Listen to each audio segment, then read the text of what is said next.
आई छे देखो बछर के थरे नुआ खाई पाउछे पाउछे पूजा देउले माँ सोमलई नुआ धान के दाई माँ के दे माँ चढ़ई समलो माटी से लक्ष्मी माँ जग जननी भाई मिसी मना मास हो आमर नुआ खाई तिहार सारा दुनिया के जोनई जमा हो आमर बेटा जोहार भूली नहीं जीव के ही भाई मन मिसे तिमा गुटे है भाव मिलन रे हंसी खुशी आउ नहीं मिले साथे कहीं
माटिर गाथा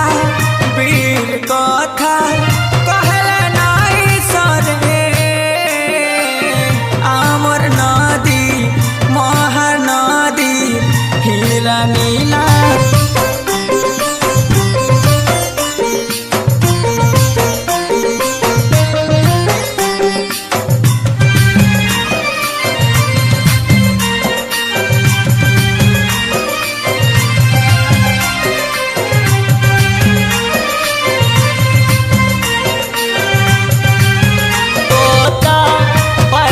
पूजा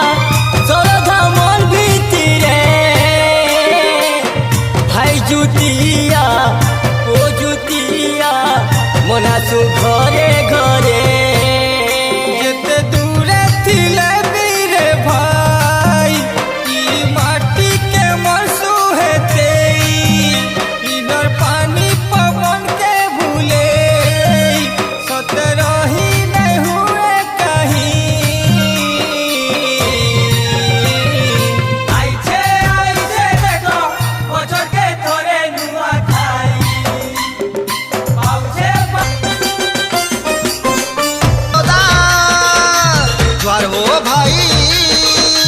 जुहर बोजा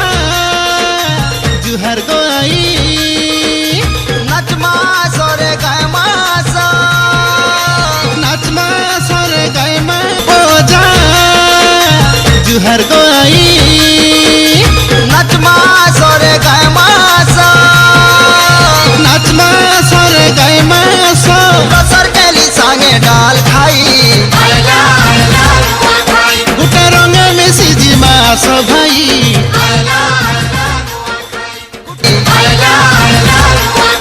गुटे रंग में सीजी मास भाई